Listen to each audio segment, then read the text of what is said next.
Hi, my name is David Murray, and today I'm going to present what happens when we get severe rainfall in the Slieve Aughty Mountains. This is a follow-on from a previous presentation I did, which explained the overall mechanics of how water is getting from the Slieve Aughty Mountains to the sea. This one is focused on what happens when those levels rise and causes flooding. So we've seen already before that we've had summer levels, the three main rivers, again the Untitled, going through Blackrock, the Bully na Dorish going to Ballylee, the Untitled going to Gort, Kiltartan, all these meeting in Kiltartan, going under the motorway, flowing into Cool, and then mainly from Cool underground to the sea. So we've also gone through normal winter levels where even though the thurlocks do rise and fill out, all the water flow still is brought underground. So we're going to have a look at what happens with severe winter rains. First, looking at the Untitled River. The Untitled River flows down the Slieve Aughty Mountains, down Kilcreast and into Blackrock. And as the river levels rise, Blackrock Thurlock starts to flood. It can flood very, very quickly. Over 10-metre rise in 36 hours has been recorded, and it can go back 1 or 2 kilometres, eventually ends up back 3 kilometres. So as the Thurlock starts to rise and back up, it starts threatening some houses with flooding, some houses and farms with flooding, as we can see here in Grana looking down towards Blackrock. So now we're going to look at the Bully na Dorish River, and again what happens here is the flows swell significantly and the water levels in Ballylee start to rise.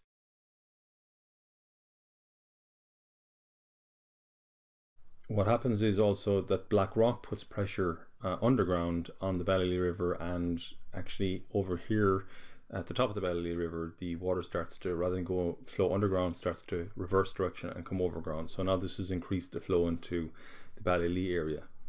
Also Lough Coy, under pressure from Blackrock, starts to overflow and flow under a culvert and then come around by the castle, as you can see here, and the levels start to rise. So as the Ballylee River rises and that ground starts to rise, Blackrock also has a lot of flow coming into it. Blackrock starts to swell, starts to rise, and eventually starts threatening and then flooding houses. So here we can see major flooding in Grana looking down towards Ballylee. So Blackrock Thurlock also overflows into Skahana at Lime Park House and flows through the village of Skahana, again threatening houses, flooding farms, and it continues then and joins on towards the Ballylee flood. And here we see the overflow into Skahana coming from Blackrock close to Lime Park House, flowing through Cullenburke's farm, through the road across to Skahana, past B.B. Brown's, past Collins's, towards Flanagan's, as it makes its way through Skahana, causing a lot of damage along the way. It also cuts off a lot of access to Skahana. So now the water flows out of Skahana into Ballylee, joins the Ballylee River, and then overflows Ballylee, overflows towards Ryan Rush, Deer Park, Newtown, and starts flooding farms further down. This is an example of the flow coming out from Skahana through Ballylee and into towards Castletown, through Ryan Rush, through Mihal Cahill's farm here, and as you can see there's a very, very significant flow. Now remember, this is not a river, this is an overflow. This land is green fields during the summer.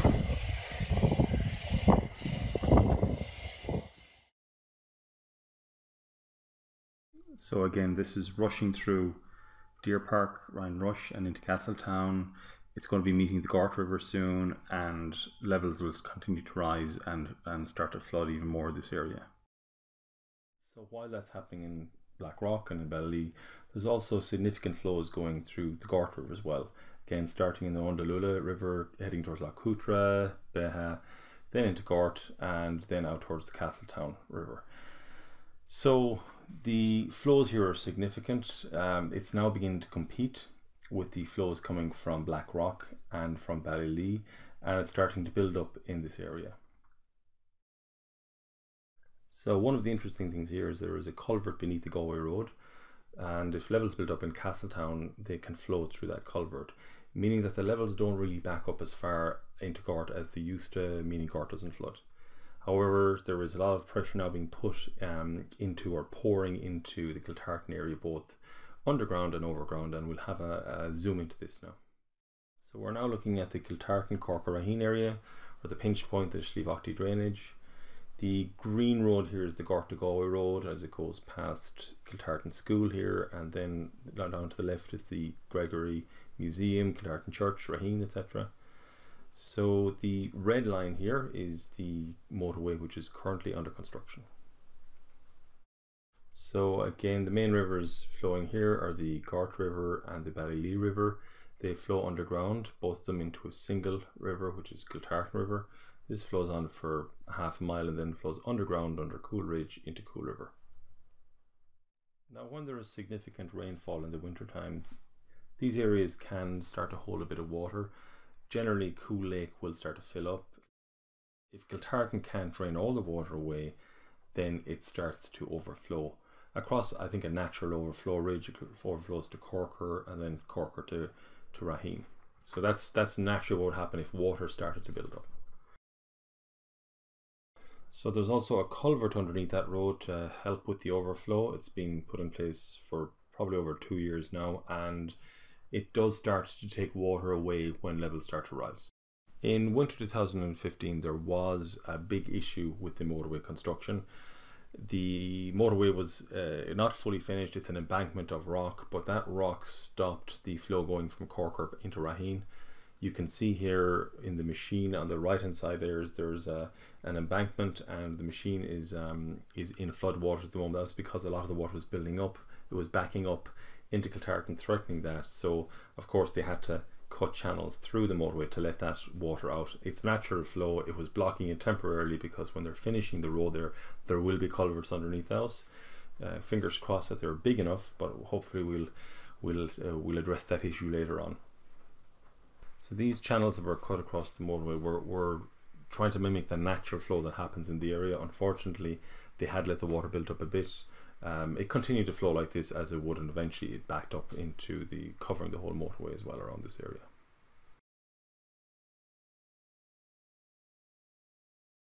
Meanwhile, the overflow from Ballylee flows through Rhinerush and meets the Gort River flowing into Castletown. So Castletown starts to flood badly, starts to rise, starts to flood the railway, starts to flow across in towards Kiltartan Bog, Newtown, starts to flow under the culvert in Kiltartan, and again there's a significant flow building up here getting into Kiltartan.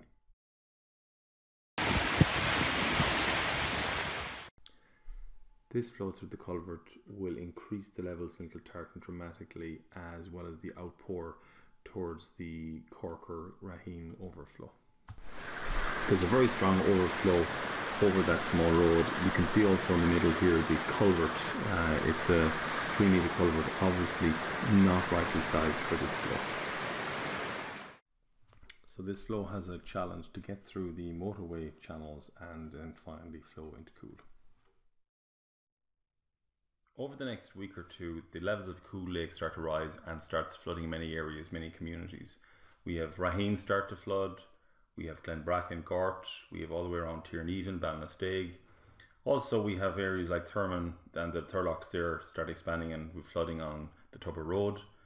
Again, looking at Cool, Tierneven has now reached critical levels. Cool starts to then overflow into Caherglisson Lake, that starts to fill up. That then overflows into Cahermore, that starts to fill up. So very bad flooding around the area. So here we see flow from Cool to Caherglisson, from Caherglisson to Cahermore, and unfortunately in Cahermore there's nowhere for the water to get out. It keeps filling and filling until houses start flooding. And now we're going to see some pictures that show the extent of the devastating floods around South Galway.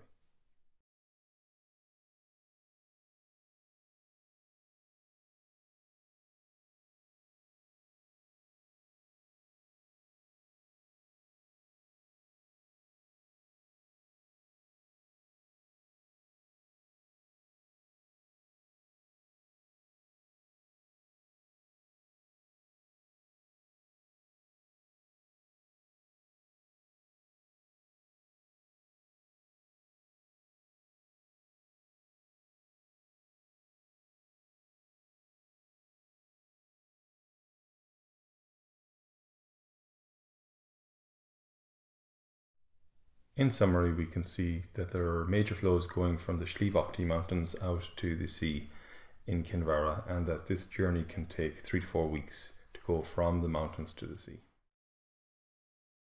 Looking at the critical items affecting flooding in South Galway, we start first with the Slieve Aughty and the rapid runoff, especially towards Blackrock. That runoff with Blackrock and the Owen Shree and Ballylee rivers really puts a lot of pressure on the system, causes a lot of overflows, causes a lot of flooding. So that's one of the key items. The second key item is the pinch point at Kiltartan. It's the convergence point for all the flows, and there's a motorway running across it. So that's a critical item. And the last critical item is the levels of Cool Lake and the flow of Cool Lake to the sea. These are the 3 critical items affecting flooding in South Galway, and any solutions that we devise need to take these into consideration. So the next presentation or video will be looking into potential solutions for flooding in South Galway. So until then, bye.